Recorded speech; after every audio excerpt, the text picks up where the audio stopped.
ายดีสบายดีปาลุงสบายดีทุกคนรอตัวโคตรรอดรีบรอมาพบมาเจอแม่นางเดียอีกแล้วตอนเช้าใครก็ได้เนี่ยตอนนี้ก็6-7 โมงนะกำลังออกเมื่อจาก5 โมงเด้อทุกคนแต่แกงกอกออกเมื่อบ้านเมื่อหน้ากระทิงเมื่ออัศพรเมื่อบ้านแล้วพระไปเท่าเมื่อแล้วเป็นใครแน่แล้วทุกคนแม่เดือนที่ถ่ายบรรยากาศตามภาพนี่ปลาลูกถือไปส่งกันเด้อขี่รถไถเมื่อทุกคนกำลังออกจากห้องหมอเมื่อตอนนี้เลยออกจากบ้านแกงกอกน้อยนึงนะฝากปลาลูกเบิ่งกันเด้อฝากเป็นกำลังใจให้เด้อแม่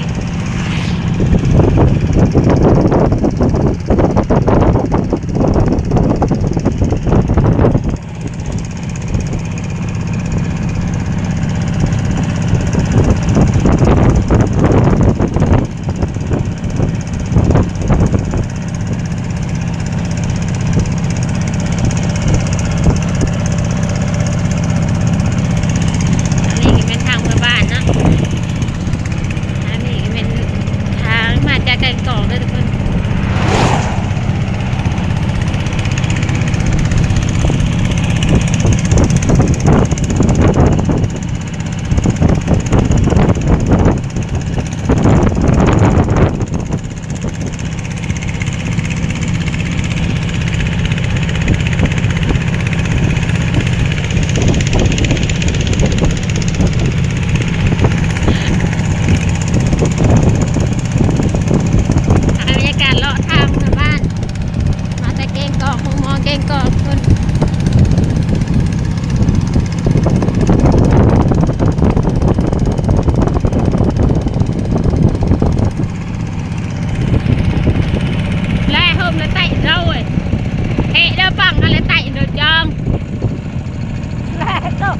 โดนพระผมไปแล้วได้ถึงย่อง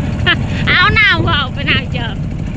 บ่นอนได้ย่องหนาวจังเบิ่มนะคือบ่อยู่หนาวนะคืออยู่บนนั่งเผยนี่เจอถึงย่องโรยไป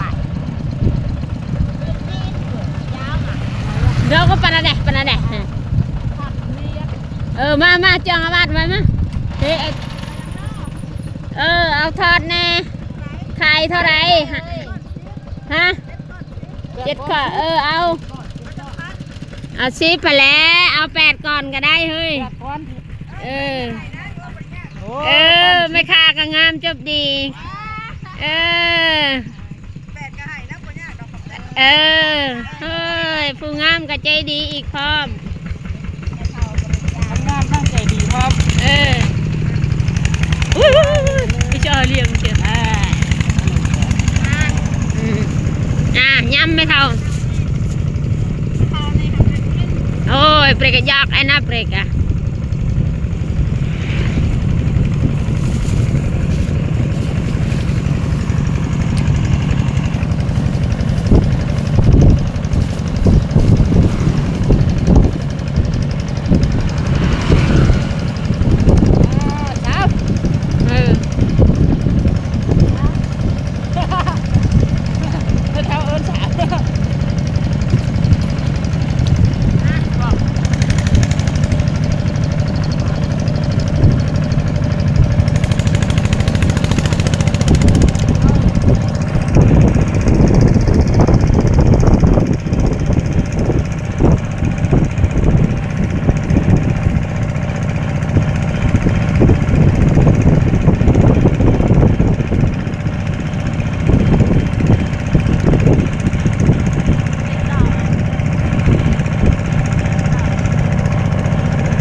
คลิปอะไรโทรจุกนี่ไว้เนื้อเรียนตัดอ่ะ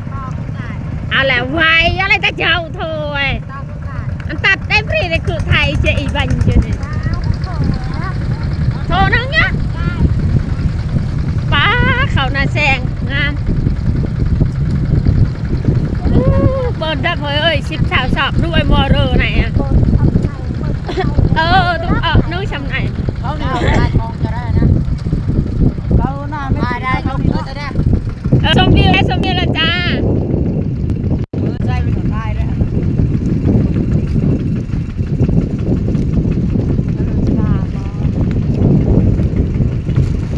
แล้วนี่มีแต่เขาเห็นนะแซง เปิดชั้นใดกับคม กลมตะเปิดชำไหน ไอ้กันเลย มาเจอเลยเด้อเบรกเบรกอันช่าง เขาอีเพียงเลยขั้นต่อไปเป็นร่างอนาตองเลยขั้นอันจะเป็นตักไปประมาณไหนกันเนี่ยแชร์โดดตักเอง กี่เอาไว้ป้อนดอกดีหนู จุดตัวเปิดหน้าดอกดอกชุย โอ้ยยังหวานเลยเจ้ารู้ได้ตุ๋ยเลย ที่เก่าเด้ออ้าย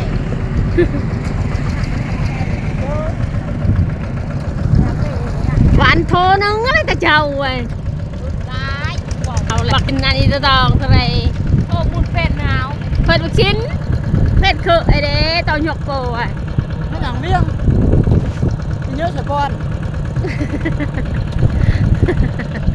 บอกเชิญยายเลยนี่ติดหวานอ่ะ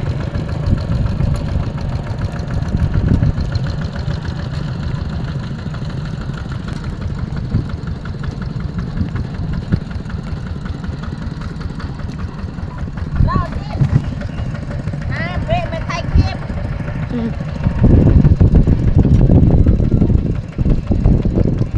ยังกำลังรอจู เนี่ย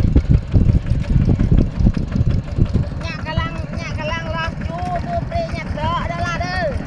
ไปเจอกันไง พ่อดอกไม้ไปต้นเด้อ พอเอาดอกไม้ไปตอนเด้อว่าแม่กลักแล้วมันมูแม่ดุกลักเลยเช่นกันละ ลอกเลยมันมุงมันมาเส้นเขา14 กุมภาพันธ์เขา17 กุมภาพันธ์ 18ละวะมันนี่เฮ้ย ไม่เปล่าไป ถ่ายบรรยากาศล้อทางเมืองทุกคนเมื่อจากห้องมอนะห้องมอเก่งเกาะบ้านนากระทิงเมืองออดสะพนนั่นแหละพาแม่มาห้องมอทุกคนแม่ต้องเดือนขอจบคลิปเก่งเท่านี้เด้อไปพบไปเจออีกคลิปต่อไปทุกคนยังชี้ท้ายใครเบิ่งอยู่เลาะทางเมืองบ้านพุ่นแหละขอลำลาไปก่อนนะผิดพลาดประการใดกราบขอโทษขออภัยเด้อ